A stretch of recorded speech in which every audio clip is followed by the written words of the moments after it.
In this video, I'm going to share 10 EPIK interview questions with you, the answers to these questions, and hopefully get you into the EPIK program. So if you watched my previous video, you would know that I work for an agency called Reach to Teach, and Reach to Teach actually finds people that want to go into the EPIK program, which is the English program in South Korea. So currently what my job is with the agency is I do mock interviews with the people that are applying to become an EPIK teacher. And so in this video, I'm going to help you by telling you what questions that EPIK may ask you. They're not verbatim, they're not, 1 to 10 what they're going to ask you, but they're standard questions that EPIK interviews will usually have. So I will start with the first one, which is the easiest one, and it is, what does EPIK stand for? And so with this question, it's pretty easy. Obviously, EPIK stands for English Program in Korea, and you kind of don't want to stumble on this question because it's the first question and it's the easiest one, so make sure you remember that, English Program in Korea. And so, question number 2, why do you want to be part of the EPIK program? So with this question, you can obviously share a little bit of your knowledge about the EPIK program and why you want to be a part of it, whether it's teaching related, whether it's culture related. But obviously with this question, you want to stick to teaching.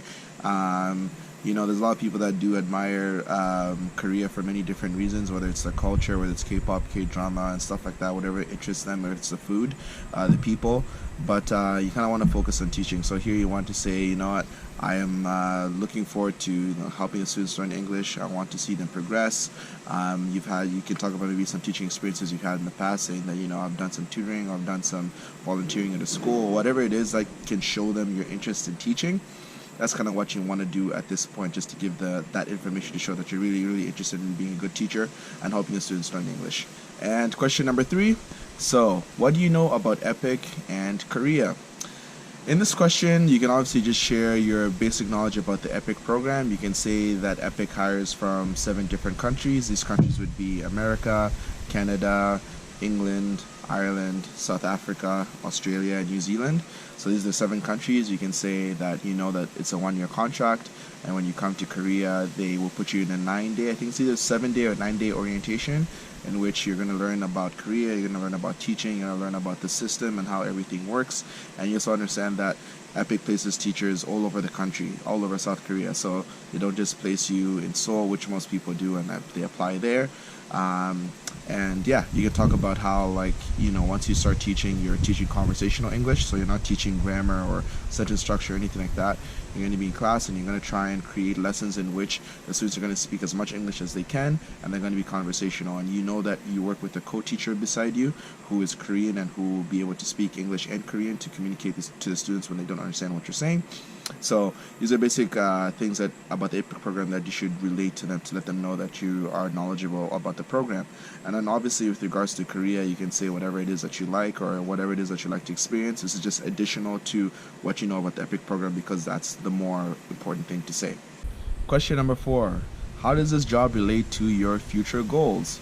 So for this one, obviously not everybody that's going to be teaching in Korea or applying to become an EPIK teacher will be a teacher in the future.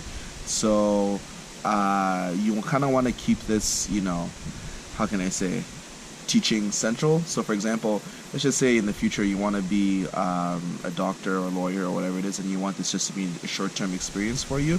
You can say that, I'm willing to adapt, I'm willing to learn, I'm willing to do whatever it takes in order to be a good teacher, because in the future I want to be able to use the skills that I've learned, whether it's through public speaking or talking to a certain number of people, and apply it to whatever career that I choose to do in the future. And but you kind of want to just let them know that teaching is your focus in the short term, just so that they know that you're not going to be here just to have fun and not really care about the program and stuff like that. And so even though you don't have prior experience in teaching, you kind of just want to let them know any similar jobs or volunteer experience that you've had in the past that may give some transferable skills into the classroom, and that might be helpful. So this question is a little tricky, but that's the way I would tackle it. Question number 5. What would you do if a student is not interested in learning English? So for this question, it's obviously a little hard because how do you motivate a student to learn English when they're not interested? What you can do with this one is you can find out what interests the students. So for example, if you find out that this student likes drawing, or if they like art, or if they like, K-pop, or if they like anime, these are certain things that like Korean students are gonna like. You can add these to the PowerPoint, to your presentation. So whenever these students look and they see a certain picture of a video game that they like, or a cartoon, or whatever it is, it's going to spark their interest to be like, oh wow, and then like it's going to get them to pay attention to the lesson. And so that's one thing that I used to do, just trying to like get them engaged into the lesson by adding stuff that they would like. And obviously you can't personalize this to like every single student, so trying to also get other students to work with, so higher level students to work with the lower level students is one way you can also get the students to be motivated to learn English, because if their peers are in class and they're learning and they're engaged in the classroom, they can also influence the other students in class that aren't trying as hard, and then they can learn that way. Question number 6. How would you deal with cultural differences and being homesick? For this question, obviously you're going to encounter cultural differences. Depends from where you're coming from, obviously, and what your background is. So if you're Korean and you're doing the EPIK program, you may not experience as much culture shock as somebody that's from a different country and isn't Korean. So with this question, obviously you want to make sure that once you arrive and you go through all the the new experiences and the new things that new people you're gonna meet, you want to make sure that you're not gonna be in a position where you're going to run away or be too scared or just can't cope because it's too much. Because there are people in the past that have actually arrived in Korea in the EPIK program and left, after a week or two because they just couldn't deal with it. They call them midnight runners, where they just buy a plane ticket the next day, not say anything to anybody, and just leave. And so these are things that have happened in the past. So during the interview, you kind of want to give them some clarification and let them know, give them some confidence that this is not going to be you, and that you can handle culture shock, and that you're open-minded and you're willing to learn and experience new things in Korean culture. And in terms of homesickness, obviously we have technology these days in which you can call through Facebook, Skype, whatever, Instagram, and talk to your family members and friends, so you don't have to feel like you're alone. And obviously there's also some expat groups in Korea, so if you want to join groups through KakaoTalk or through Facebook or whatever other social media platform, in order to ingratiate yourself in your community and meet people just like you that are teaching or that are doing other things in the country, that's one way to get over your homesickness and feel like you're a part of the community. Question number 7. What would you do if your co-teacher told you to take a backseat in one of your lessons and not contribute so much? So for this question, they're trying to get you to figure out how you would react in a situation in which maybe you're not doing so well or you're making mistakes and the co-teacher has to jump in. So your answer to this question should be, you know what, I would follow along with my co-teacher's demands, as they will probably be more experienced than me. And during the lesson, I may look over the classroom and see if the students are paying attention, whether they're doing their work, whether they're answering questions correctly, and follow whatever demands that my co-teacher has. And then after class, have a conversation with the co-teacher about why it is that he or she told you to take a back seat. And so obviously they don't want you to be in a situation where you're challenging your coworker in the classroom, asking them, why are you telling me not to participate, or why are you telling me to not do this or do that and stuff. So you can have that conversation outside of the classroom, and then whatever it is, mistakes that you made, or whatever he or she, whatever their issues were with you, you can talk about that and then hopefully deal with it at that time, and then make sure it doesn't happen again in the following classrooms or in the classrooms going forward in the future. And so that's kind of how you want to answer that question. So no drama. Question number 8. What is your teaching philosophy? So for this question, obviously you can say whatever it is that your teaching philosophy is. Some people believe that, your classroom must be structured in a certain way, whether it's like classroom rules, or some people believe that the more fun and more engaging your class is, the better the students are going to learn.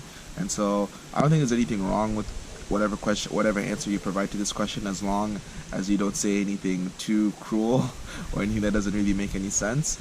Then you should be okay with whatever teaching philosophy you decide to answer this question. Number 9, tell me about your classroom management strategies. For this question, so you kind of want to let them know how you would manage your classroom.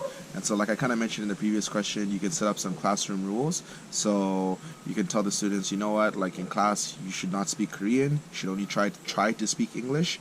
You can also let them know that they should respect their teacher and respect the other students in the classroom. You can let them know that there's going to be rewards for doing well in class. So let's just say, for example, they do well, you can give them a sticker, you can give them some candy, or you can do something fun for them. You can, whatever other classroom rules that you think would be beneficial to the students in order to make the class more engaging, you can do that. Other classroom management strategies is you can obviously try and arrange the class in a certain way that you think would be more productive for the students to learn. So if you want to put the higher level learners to the lower level learners so they can help each other, that's something you can do as well. So this question you can answer in many different ways. You just kind of want to let them know that like you have an idea of how you want to structure your class and how you want it to go forward, and yeah, have a result for them at the end of the day, or at the end of class, or at the end of the semester. They've gotten the best out of their they've learned at the best ability that they could based on how you've structured your classroom. And question number 10, tell me about your past travel experiences. So with this question, they're just trying to figure out whether or not you've traveled in the past. And the reason why they're asking this question is because they want to figure out whether or not you're going to be somebody that's going to be able to cope with culture shock. And so you want to just let them know that even though you haven't traveled outside of whatever country that you're coming from, you can say like, listen, I've done a lot of preparation, I've done a lot of research, I know what I'm getting myself into. Even though I haven't traveled outside of the country, I've learned a lot about the Korean culture. I've learned a lot about what the EPIK program is about. And I know that any situation that I find myself into, I'm going to be able to cope with and deal with it appropriately. And so obviously, if you're somebody that has traveled to different countries, you kind of want to let them know, even though it's not in Asia, you can tell them, hey, I traveled to Europe, I traveled to Africa, South America, or wherever it is that you went to, and it shows that you're independent, even though it's with your family or without your family. It shows that you've been outside and you've been exposed to different cultures and different types of people, and so this is going to be a plus for you. And not to say that if you haven't traveled, you're not going to get in. They're just trying to figure out how well traveled you are. So I'm going to give you one more bonus question, and this is going to be question 11. And the question is, what would you do if you were in a classroom with students with mixed abilities? What this question means is, if you're in a classroom and you have some students that are able to understand English better than others, some students are really high level, some students are really low level, what would you do?